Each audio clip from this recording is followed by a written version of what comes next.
Assalamualaikum warahmatullahi wabarakatuh. Alhamdulillahi rabbil alamin.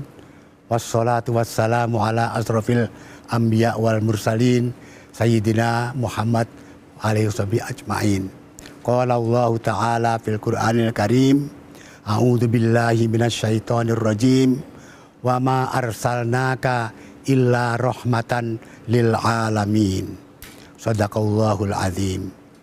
Para pemirsa Kultum Ramadan TV Kompas yang dimuliakan Allah, Islam rahmatan lil alamin kita dengar selama belasan tahun terakhir ini sebagai reaksi terhadap munculnya Islamofobia di dunia barat sebagai akibat dari peristiwa World Trade Center pada 11 September tahun 2001.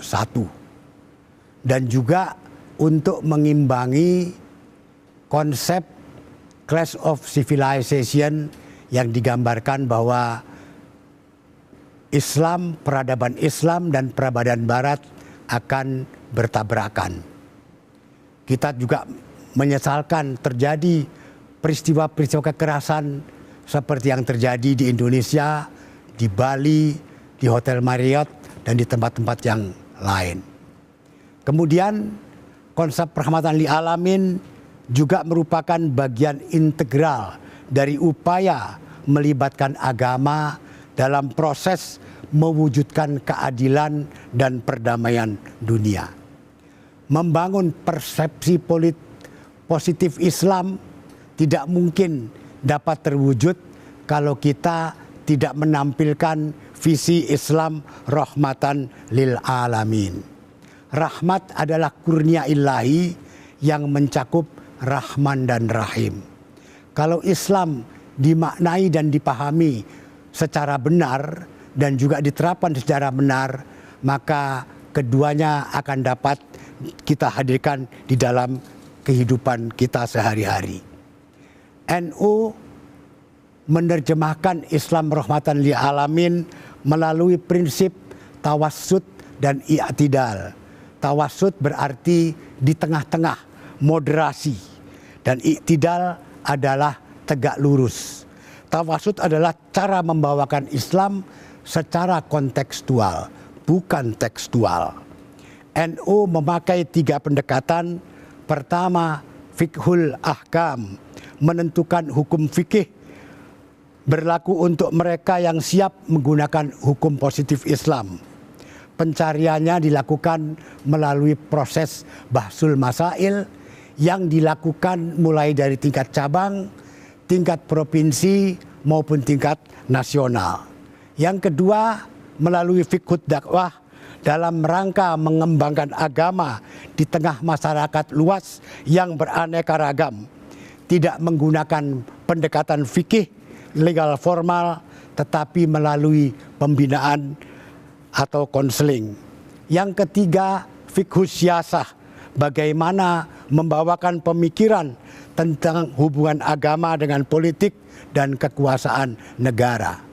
Fiqhud dakwah, cara penyampaian dakwah secara baik dan benar, secara lintas budaya, memunculkan ukhuwah Islamiyah. Tawassut dan i'tidal melahirkan tasamuh atau toleransi, tawazun atau keseimbangan, dan tasyawur atau musyawarah. Tasamuh adalah keseimbangan antara prinsip kita dengan penghormatan kita terhadap prinsip kelompok lain. Tasamuh dan tawazun menghasilkan tasyawur yang berbentuk dialog. Islam rahmatan lil alamin tidak bersifat utopis kedaerahan, tetapi bersifat empiris universal. Kita mengenal yang namanya Piagam Madinah. Di situ Rasulullah bisa merangkul pihak-pihak agama lain seperti Nasrani dan Yahudi, walaupun pemeluk Islam hanya 15%. Di situ diatur hak-hak tiap-tiap kelompok, hak dan kewajiban, dan saling menghormati. Kemudian prinsip ini diteruskan oleh Wali Songo ketika mereka menyebarkan Islam di tanah Jawa, menghormati adat dan tradisi serta budaya sepanjang tidak bertentangan secara esensial dengan prinsip tauhid. Di dalam fikih syiasah, menurut saya kita juga perlu menyinggung masalah keadilan sosial yang belum banyak mendapat perhatian dari para ulama. Ini tentu menyangkut ajaran ekonomi, dan ekonomi Islam adalah ajaran ekonomi yang mengutamakan keadilan dan kemaslahatan umum.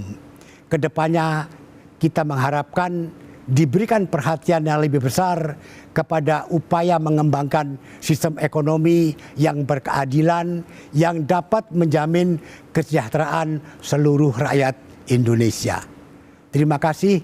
Wassalamualaikum warahmatullahi wabarakatuh.